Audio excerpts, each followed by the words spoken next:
Hi friends, welcome back to my channel. এই মুহূর্তে কোনো ভিডিও করার ইচ্ছে আমার ছিলই না, তো তবুও মনে হলো যে না, কিছু কথা না বললেই নয়। আমি এখন আমাদের এপি ব্লগসের প্রিয়ার ব্যাপারেই কিছু কথা বলবো। প্রথমে ভেবেছিলাম ভিডিও করব না, কেন কি ভালো লাগছে না। একটা মানুষকে একরকমভাবে দেখে এসছি, তো মানে এপি ব্লগসের প্রিয়ার কথা বলছি, ওর ভিডিও আমি দেখি, এতদিন একরকমভাবে দেখে এসেছি। আজকে মেয়েটা এতটাই অসহায় হয়ে পড়েছে যে ও যেভাবে মানুষকে ওর ছেলেটার কথা দিয়ে বলছিল, সত্যি দেখে খারাপ লাগছিল। মানে সত্যি যে ওর দরকার, ওর প্রত্যেকটা কথায়, ওর প্রত্যেকটা হাবে ভাবে বোঝা যাচ্ছিল।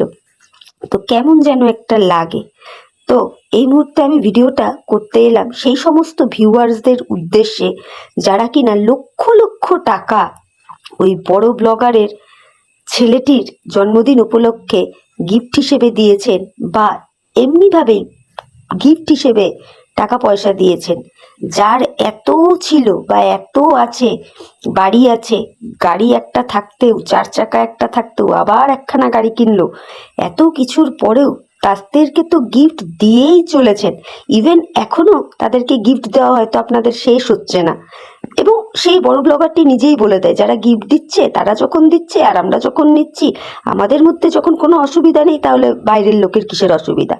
তো সেই বড় ব্লগারটাকে নিয়ে আর জাস্ট কিছু বলার নেই। সে যে একজন অত্যন্ত লোভী একটা মানুষ, এটা এতদিনে বেশিরভাগ শুভবুদ্ধি সম্পন্ন ভিউয়ার্সরাই বুঝে গিয়েছে, প্রত্যেকেই বুঝে গিয়েছে। তো আমার মূল বক্তব্যের কথা হলো, আপনারা যারা দেশ বিদেশ থেকে লাখ লাখ টাকা এই বড় ব্লগারটিকে দিয়েছেন, প্লিজ একটুখানি মনুষ্যত্ব দেখান না। প্রিয়া মেয়েটির পাশে এসে দাঁড়িয়ে আপনারা চাইলেই পারবেন। প্রিয়া কিন্তু কাউকে বলেনি হাজার হাজার লক্ষ লক্ষ টাকা দেওয়ার কথা, বলেনি।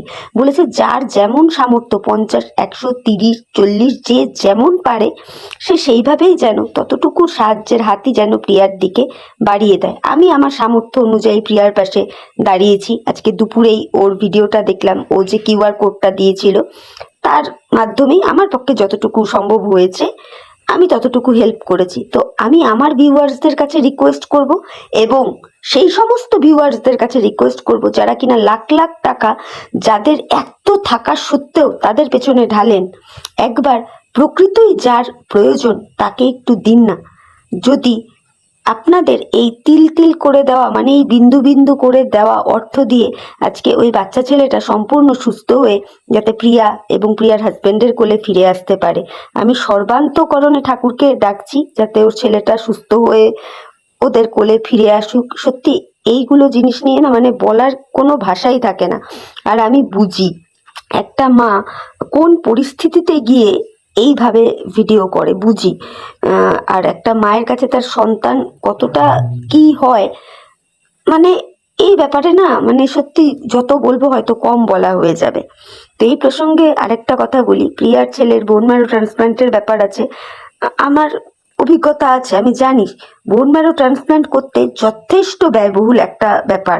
ক্যান্সারের ক্ষেত্রেও হয়, থ্যালাসেমিয়ার ক্ষেত্রেও হয়। 40-50 লাখ টাকা তো মানে কোনো কথাই নেই, চোখ বন্ধ করে লাগবেই। তো আমাদের মতন এরকম ছাপোষা ঘরে সত্যি এই টাকাটা কিন্তু একটা হিউজ অ্যামাউন্ট, তাই না?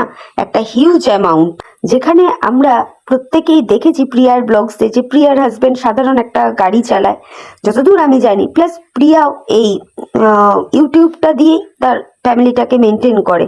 তো সেই জায়গায় প্রত্যেকে যদি তোমরা একটু সাহায্যের হাত মেয়েটার দিকে বাড়িয়ে দাও, তাহলে হয়তো ওর এই পুচকুটা সুস্থ স্বাভাবিক হয়ে ওর কোলে ফিরে আসতে পারে। আমি আবারও সর্বান্তকরণে সকলকে রিকোয়েস্ট করব, যার যতটুকু সামর্থ্য আছে সেইটুকু সামর্থ্যের হাতই তোমরা প্রিয়ার দিকে বাড়িয়ে দাও। অনেকে তো অনেক বড় বড় মানুষজনকে টাকা পয়সা দিয়েছো বা দিচ্ছ, তাদের তো শেষই হচ্ছে না। ছাড়ো, বাদ দাও, তাদের কথা যত বলবো কম বলা হবে। ওই জন্যই বললাম, ওই প্রসঙ্গটায় আর নাইবা ঢুকলাম। তোমরা এই ক্ষেত্রে একটু মানবিকতাটা দেখাও প্লিজ। তো চলো বন্ধুরা, আমার মনে হলো এই কটা কথা বলাটা দরকার, সেই জন্যই বললাম। তোমরা প্রত্যেকে যতটা পারবে নিজের সামর্থ্য অনুযায়ী প্রিয়ার পাশে থেকো, আর প্রিয়ার ভিডিওগুলো একটু শেয়ার করো, যাতে ওকে একটুখানি যাতে ওর হেল্প হয়, এইটুকুই আর কি। আর আশা করি আমরা প্রত্যেকে যদি প্রিয়ার ভিডিও শেয়ার করি, প্লাস একটু যদি আমরা আমাদের প্রত্যেকে ভিডিও করে যদি 2-4 কথা প্রিয়ার ছেলেকে নিয়ে বলি, আশা করা যায় প্রিয়া খানিকটা হলেও প্রিয়ার হেল্প হবে। ওর একটা লামসাম সাবস্ক্রাইবারের চ্যানেল, ওর আমাদেরও ছোটোখাটো মানে একদমই ছোট চ্যানেল, তবুও যদি দুটো মানুষও ওর পাশে গিয়ে দাঁড়ায়, জানবো এইটুকুনি তো পুণ্য করতে পেরেছি, এটাই আর কি। তো চলো, ভিডিওটা আর বড় করলাম না, এখানেই শেষ করলাম। আর মুখ না দেখে এই ভিডিওটা করলাম।